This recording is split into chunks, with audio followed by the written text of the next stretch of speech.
Welcome into NFL Week 8 Tea Time. George Balekji here with Meredith Gorman. All right, Meredith, let's get right to it. The Patriots are now 2-6 after falling to the Dolphins 31-17. Second time they faced them this season. Second time they were clearly outmatched.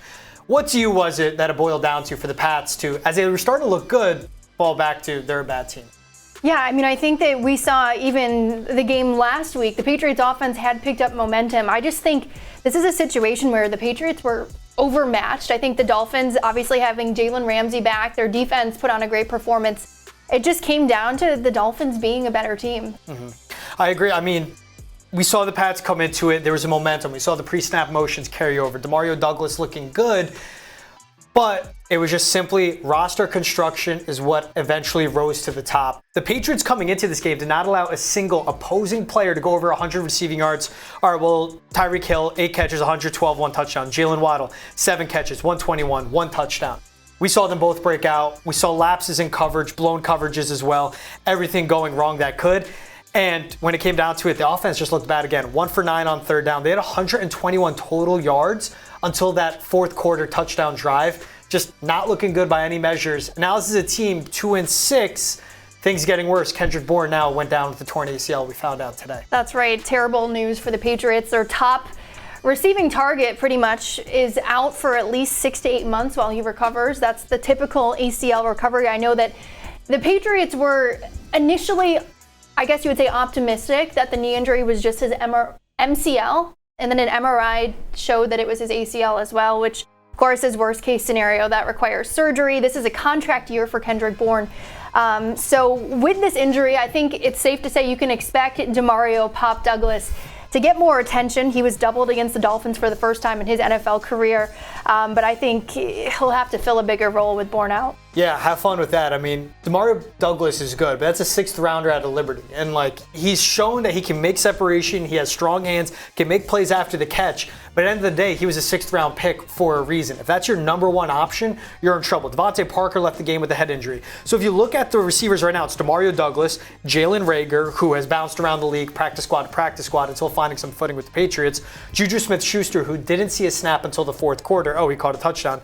Tyquan Thornton can't stay healthy. Kayshon Boutte, who hasn't played since week 1, who's a rookie. So now you're going to have this guy playing real snaps, learning on the fly, who's shown he's been disgruntled. You lose Kendrick Bourne, 21 more targets than the next closest guy on the roster, 168 more receiving yards. He has 4 receiving touchdowns. Hunter Henry has 2. Mike Gesicki, Pharaoh Brown, Juju Smith-Schuster all have 1 touchdown.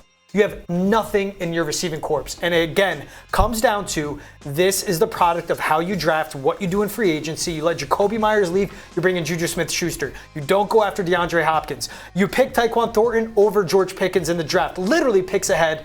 It all boils down to, I hate to see Kendrick Bourne go down. He's going to enter his 8th season. He'll be 29, 30 years old next season. He was finally looking great, their best receiver.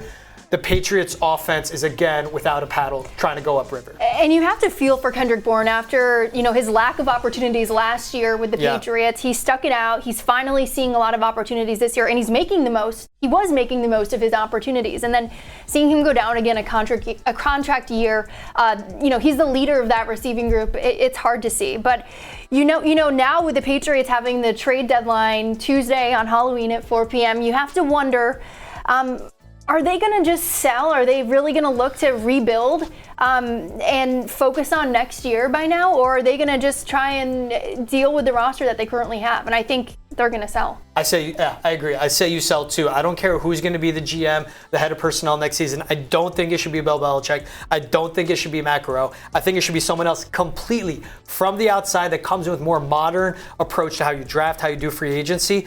But they have a lot of guys. Kyle Duggar and Josh Uche, we've seen reports, those are the 2 most sought-after players. Now, Bill Belichick said he definitely wants Kyle Duggar to stay. Those are the 2 big takeaways from your 2020 draft. They're both pending free agents. Duggar could get a 2nd or 3rd round pick back. Josh Uche can do the same thing. And you look at teams that are contenders, the Jacksonville Jaguars, the Kansas City Chiefs, the Detroit Lions, the Seattle Seahawks. They can all use either or to, complementary players, or a guy that could come in and make a difference, and you could get a second or third round pick back. The Pats need the picks, and if you're not going to keep them, you have to get something out instead of just letting them walk. Even goes down to Mike Onwenu. He's someone that could be on the block. So there's so many players that they could trade and get a good return for. Exactly, and you talk about winning now versus winning later. I think when you're sitting at 2-6 right now, the focus does go to winning later, winning next year, because at this point, especially after their division loss to the Dolphins, I mean, the situation for the rest of the season does look grim for this Patriots team. Yeah, and big names too. I mean, Kendrick Bourne was a guy that could have been traded. Now with the knee injury, you hate to see that go. Hunter Henry, Mike Gesicki. Here's the big one, Mac Jones. Kirk Cousins just went down for the Vikings. If you can get a third round or fourth round pick back for Mac Jones, I say yes. Why not? Roll with Will Grier. You're going to tank. Now you have a top 5 pick. You can get an elite receiver on offensive tackle. You need both.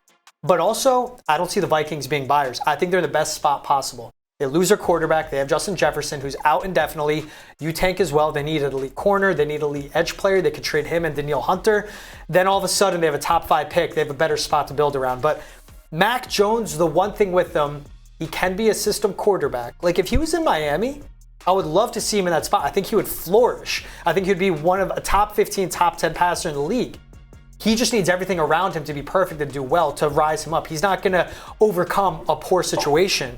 But if you trade Mac on a rookie contract, I think he would be sought after by teams. I just don't know who would want him as far as teams that are contenders. You know, one thing about this Patriots roster, though, in Mac's defense is someone who doesn't follow football religiously or follow the Patriots said to me the other day, who's on the Patriots? And I think that was a really interesting question because in terms of household names around the NFL that, you know, casual football fans may know, aside from Ezekiel Elliott and, you know, some of the guys that have been with other teams that may have made a name for themselves there's not really household names with this Patriots team. And so I think that goes back to the Patriots not really having, you know, any stars on their roster. I think when we talk about building a roster, Belichick didn't really give Mac the weapons that he truly needs. And I think between that, having different offensive coordinators, you know, Mac hasn't had it easy. And so I'm not ready to give up on Mac yet. That's fair, and I agree with that. You think about it, you had Josh McDaniels his rookie season, he leaves.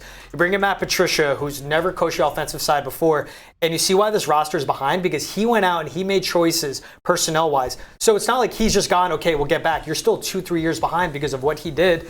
Now you have Bill O'Brien. We finally see the system flourish. He loses his best target in Kendrick Bourne.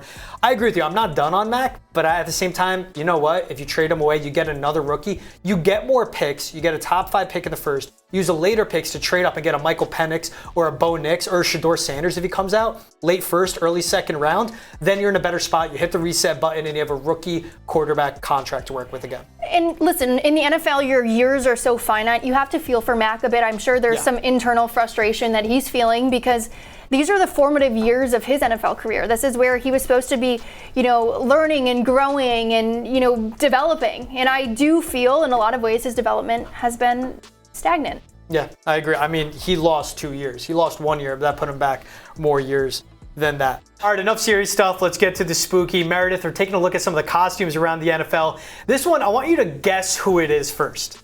And it's difficult. You literally can't see anything. An alien? It is an alien. Do you know what player? No. Well, yeah, I do know actually. Joe Burrow.